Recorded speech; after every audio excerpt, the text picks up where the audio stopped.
Moses, நீங்கள் வழக்கறிஞர், நீங்கள் கான்ஸ்டியூஷன் வந்து ஒருத்தங்க எங்கே வேணால் போய் வாழ்கிறதுக்கு, எங்கே வேணால் போய் தொழில் செய்வதற்கு, எங்கு வேண்டுமானாலும் இடம்பெயர்வதற்கு, பிழைப்பதற்கு இந்தியாவினுடைய அரசியலமைப்பு சட்டம் அனுமதிக்கிறது. கரெக்டு தானே சொல்லுவோம்? ஓகே. இப்போ சமீபத்தில் சார் தமிழ்நாடு அரசாங்கம் வந்து ஒரு ஜீவோ ஒன்று போட்டாங்க. அது இந்த காட்டு பண்ணி எல்லாம் இருக்குல்ல, ஆமாம், இந்த காட்டு பண்ணி எல்லாம் வனப்பகுதியை ஒட்டி இருக்கக்கூடிய நிலப்பகுதிக்குள் வந்து அங்கு பயிரிட்டு இருக்கக்கூடிய பொருட்களை வந்து சேதப்படுத்திட்டு எல்லாம் போனது அப்படின்னா அந்த வனவிலங்குகளிலிருந்து பாதுகாத்துக் கொள்வதற்காக துப்பாக்கி வைத்திருக்கக்கூடியவர்கள் அல்லது வனத்துறை அதிகாரிகளோ கூட இருந்தாலும் அதை சுட்டெல்லாம் கொல்லக்கூடாது. அப்படி வந்துருச்சுன்னா நீங்க என்ன பண்ணணும்னா நீங்க தகவல் கொடுக்கணும். தகவல் கொடுத்தா வனத்துறை அதிகாரிகள் வந்து அதை பிடிச்சிட்டு போய் வனத்துக்குள்ள விடுவாங்க. ஒருவேளை நீங்க வந்து அதுவும் கர்ப்பமாக இருக்கக்கூடிய பன்றி அப்படின்னா நீங்க வந்து அதை வந்து ஒரு 2.5 கிலோமீட்டர் தள்ளி கொண்டு போய் விடணும். நீங்க அதை சுடலாம் கூடாது. சுட்டுட்டீங்கன்னா வெளியிலே வர முடியாத அளவிற்கு சிறை தண்டனை. கண்டிப்பா. பன்னியை கூட சுடக்கூடாது சார். ஆமா, காட்டு பன்னியை கூட சுடக்கூடாது. ஏன்னா அது வைல்ட் லைஃப் ப்ரொடெக்ஷன், பாதுகாக்கணும்னு சொல்லிட்டு சார். பிடிக்கக்கூடிய அளவிற்கான வாய்ப்புகள் இருக்கக்கூடிய பட்சத்தில் இவர்கள் சுட்டு கொன்றுவிட்டு மான்வேட்டைக்கு வந்தார்கள், அதனால சுட்டு கொண்டுட்டோம் அப்படின்ட்டு பொய்யான காரணத்தை சொல்கிறது கர்நாடகா அப்படின்ட்டு கம்யூனிஸ்ட் கட்சி சொல்லக்கூடிய குற்றச்சாட்டில் உண்மை இருக்கா சார்? கண்டிப்பா. அதாவது பொதுவாகவே அவங்க வந்து ஆடு மாடு மேய்க்க போனாங்களா காட்டுக்குள்ள, சரி, இல்லை ஆடு மாடை தொலைச்ச ஆடு மாடை தேடி காட்டுக்குள்ள போனாங்களா அப்படிங்கிறதெல்லாம் செகண்டரி. இல்லை மான வேட்டையாட போனாங்களா அப்படின்றதெல்லாம் வந்து விசாரணைக்கு உட்பட்டது, அது வேற. சரி. ஆனால் அவங்க உள்ள போனவங்களுடைய உடை உருவத்தை பார்த்தாலே ஒரு அதிகாரியால் வந்து புரிஞ்சு கொள்ள முடியும். இவங்க வந்து சஸ்பெக்ட் பர்சன்ஸா, காட்டில் வேட்டையாட வந்திருக்கிறாங்களா. ஒரு சாதாரண ஒரு அறிவு இருந்தாலே இதுக்கு போதும். அவங்களுடைய தோற்றம், அவங்களுடைய உடை, அதை பார்த்து அவங்க வந்து ஒரு சாமானியர்களா இல்லை வந்து காட்டுக்குள்ளே வந்து ஏதாவது வேட்டையாட வந்திருக்கிறாங்களா, இல்லை ஏதாவது தீவிரவாத நடவடிக்கையா அப்படின்றத அவங்களால புரிஞ்சு கொள்ள முடியும். அப்படியே ஒருவேளை அவங்க வந்து மான வேட்டையாடுறதுக்கே வந்திருந்தார்கள் கூட அவங்கள வந்து சுடுறதுக்கான அதிகாரம் அவங்களுக்கு கிடையாது. ஆனால் சுடுறதுக்கான தைரியத்தை யார் கொடுக்குறா? லா வந்து அதிகாரத்தை கொடுக்கல. நீ சுடக்கூடாதுன்னு தான் சட்டம் சொல்லுது. ஆனால் அவங்களை நீ சுடுறா அப்படின்ற ஒரு தைரியம் இருக்குல்ல, இந்த தைரியத்தை வந்து கர்நாடகாவில் நிகழக்கூடிய அந்த அரசியல் சூழல் அவங்களுக்கு கொடுத்துருக்கு. இதை தைரியமா எதிர்த்து கேட்க மாட்டாங்க தமிழ்நாட்டுடைய அரசு. தமிழ்நாட்டில் இருக்கக்கூடிய கட்சிகள் வந்து இதை பெருசா எடுத்து போராட மாட்டாங்க. தமிழ்நாட்டில் இருக்கக்கூடிய மக்கள் வந்து இதை பெரிய பொலிட்டிக்கல் இஷ்யூவா மாற்ற மாட்டாங்க அப்படின்ற தைரியம் தான் அவங்களை சுட வச்சுது. அப்போ நம்ம சுட்டுட்டோம்னா காவேரி இஷ்யூ, அந்த காவேரி இஷ்யூ பொலிட்டிக்கலா மாற்றப்பட்டிருக்கு. அதன் ஓரியன்டா ஒரு இனப்பகையை உருவாக்கப்பட்டிருக்கு. நம்ம வந்து நம்மளுடைய ரிசோர்ஸஸை பாதுகாக்கிறதுக்காக தான் நம்ம சுட்டோன்னு நம்ம நியாயப்படுத்திக்க முடியும். நம்ம மேல ஒருவேளை கைது நடவடிக்கை எடுத்து நம்மளை சிறையில போட்டாங்கன்னா நம்மளை காப்பாற்றுறதுக்கு கர்நாடகாவில் இருக்கக்கூடிய இனவாத அமைப்புகள் நம்மளுக்கு சாதகமா இருக்கு. ஸோ ஓட் பேங்க் பாலிடிக்ஸ்ல கர்நாடக அரசு, காங்கிரஸ் அரசும் நம்ம மேல நடவடிக்கை எடுக்காதுன்னு அந்த நம்பிக்கை இருக்குல்ல, அந்த நம்பிக்கை தான் அவனை சுட வச்சது. சட்டம் வந்து அவனை சுட வைக்கல. இந்த பொலிட்டிக்கலா அவனுக்கு கொடுத்த இந்த தைரியம் இருக்குல்ல, இந்த தைரியத்தை ரொம்ப ஸ்ட்ராங்கா ரிட்டாலியேட் பண்ண வேண்டிய இடத்துல தமிழ்நாடு அரசு, தமிழ்நாடுடைய முதலமைச்சர், தமிழ்நாட்டில் இருக்கக்கூடிய அரசியல் கட்சிகள், தமிழ்நாட்டில் இருக்கக்கூடிய மக்கள், இவங்களுக்கு இதை ரிட்டாலியேட் பண்ண வேண்டிய தேவையும் பொறுப்பையும் கடமையும் இருக்கு. கரூர் சம்பவத்திற்கு நம்மளுடைய முதலமைச்சர் அவர்கள் வந்து அப்போ தாவேக்காவுடைய தலைவராக இருந்தார். அவர் என்ன கேட்டாரு? சிபிஐ என்கொயரி வேணும், இல்லைன்னா சிட்டு வேணும்னு சொல்லி கேட்டாரு.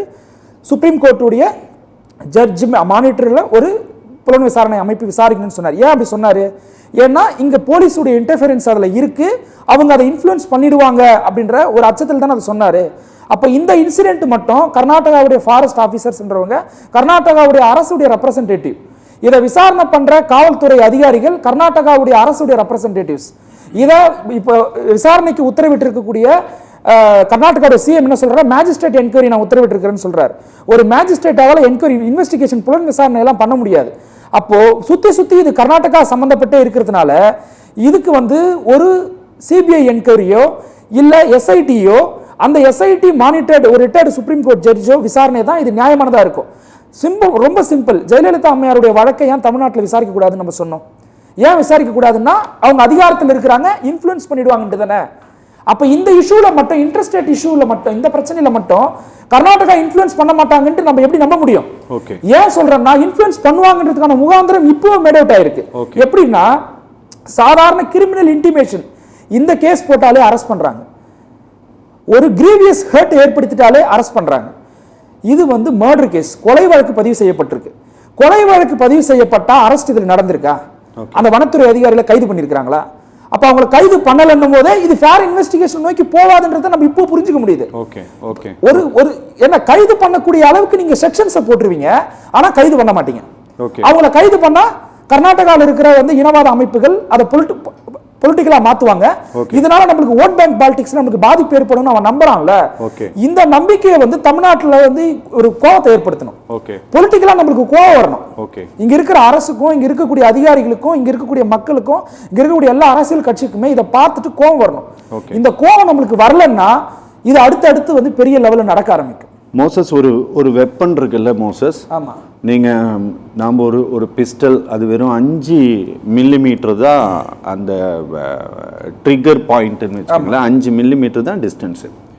நீங்கள் அதை வச்சு நம்ம அடிக்கிறோம் அப்படின்னா அது குறிப்பிட்டது, சிலது 100 மீட்ரு, சிலது 200 மீட்டர் டிஸ்டன்ஸு இப்படின்ட்டு அளவீடுகள் இருக்குது.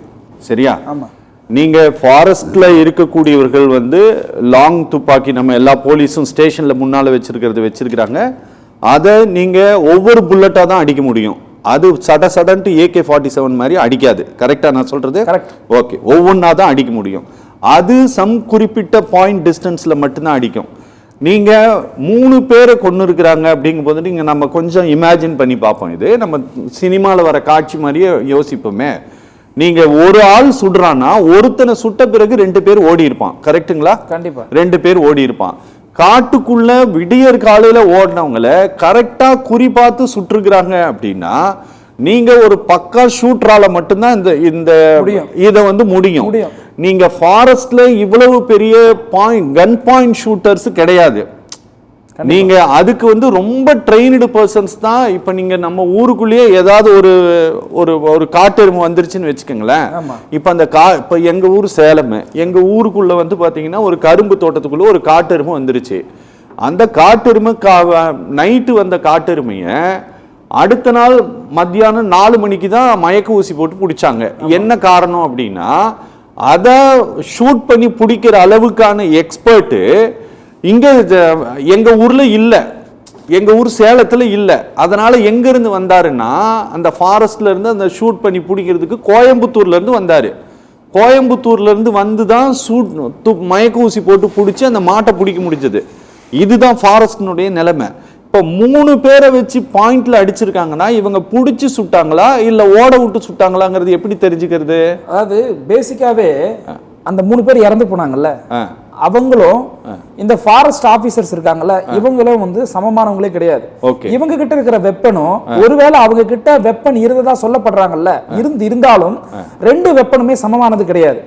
அதை விட ரொம்ப முக்கியமானது, நம்ம சாதாரண போலீஸ் அதிகாரிகளே ஒரு கஞ்சாவை சீஸ் பண்றாங்க, இல்ல வெப்பன்ஸோட ஒரு குற்றவாளியை பிடிக்கிறாங்க, ஒரு கத்தியோட வந்து ஒரு அக்யூஸ்ட கேட்ச் பண்றாங்கன்னா அவங்கள கைது பண்ணதுக்கு அப்புறமா அந்த அக்யூஸ்டுங்களோட சேர்த்து அந்த வெப்பன் எல்லாத்தையுமே பிரஸ் முன்னாடி காட்சிப்படுத்துவாங்க. நம்ம பார்த்துருக்கிறோம். இப்படி ஏதாவது வந்து கர்நாடகால அந்த அமைச்சர் பிரஸ் மீட் கொடுக்கும்பொழுதோ, அதிகாரிகள் பிரஸ் மீட் கொடுக்கும்பொழுதோ அவங்க கிட்ட இருந்து சீஸ் பண்ண அந்த மான்கரியுடைய ஃபாரன்சிக் ரிப்போர்ட், சரி அவ்வளவு கூட நம்ம டெப்தா போக வேணாம், குறைஞ்சபட்சம் அந்த கன் துப்பாக்கி இருந்திருக்குல்ல, அவங்க கிட்ட துப்பாக்கி இருந்தா சொல்றாங்கல்ல, அதையாச்சும் இவங்க காட்சிப்படுத்தினாங்களா? இல்ல. அப்ப இதான் பெரிய ஒரு சந்தேகத்தை எழுப்புது இல்ல. அதை விட ரொம்ப முக்கியமான பாயிண்ட், இதுல வந்து நீதியே கிடைக்காதுங்க. எப்படி கிடைக்காதுன்னு சொல்றேன்னா, அடிப்படையிலேயே இந்த விசாரணை ஸ்டார்ட் பண்ற இடமே தவறா இருக்கு. நீ கொலை வழக்க பதிவு பண்றதை போட்டுட்டு அவங்க மேல நீ வந்து கைது நடவடிக்கை எடுக்கலனாலே இது அன்ஃபேர் தான். அப்போ இந்த இடத்துல தமிழ்நாடு அரசு என்ன பண்ணணும்னா ஒரு கமிஷன் அமைக்கணும். அந்த கமிஷன் வந்து இன்வெஸ்டிகேஷன் பண்ணி ரிப்போர்ட்டை சப்மிட் பண்ணணும். அதோட ரொம்ப முக்கியமானது, என்கவுண்டர் டெத்ல நேஷனல் ஹியூமன் ரைட்ஸ் கமிஷனுடைய கைட்லைன்ஸ் இருக்கு, சுப்ரீம் கோர்ட்டுடைய கைட்லைன்ஸ் இருக்கு. இந்த சுப்ரீம் கோர்ட்டுடைய கைட்லைன்ஸ் நேஷனல் ஹியூமன் ரைட்ஸ் உடைய கைட்லைன்ஸ்னா கட்டாயம் ஸ்டேட் கவர்மெண்ட். எப்படி இது என்கவுண்டர்னு வரும்? அதாவது அவங்க சொல்றாங்க, நான் சொல்லல. கர்நாடகாவுடைய வெர்ஷன் என்ன, கர்நாடகாவுடைய ஃபாரஸ்ட் அதிகாரியுடைய வெர்ஷன் என்ன? என்கவுண்டர் தானே அவங்க சொல்றாங்க இது இப்போ வரைக்கும். அப்ப என்கவுண்டரா இருந்தால் நேஷனல் ஹியூமன் ரைட்ஸ் கமிஷனும் சுப்ரீம் கோர்ட்டுடைய வெர்டிக்டும் கொடுத்திருக்கிற அந்த கைட்லைன்ஸ் முறையா ஃபாலோ பண்ணப்பட்டிருக்கா அப்படின்றத யார் செக் பண்ணணும்னா தமிழ்நாடு அரசு செக் பண்ணணும். இதை இன்வெஸ்டிகேஷன் ஏஜென்சியை வந்து சென்ட்ரல் ஏஜென்சிக்கு மாற்றணும். ரிட்டையர்டு ஹைகோர்ட் ஜட்ஜஸ் உடைய மானிட்டரிங்ல இதுல இன்வெஸ்டிகேஷன் கொண்டு போகணும். இல்லன்னா இது அப்படியே விட்டோம்னா 3 நாளைக்கு 30 கூட மாறும்.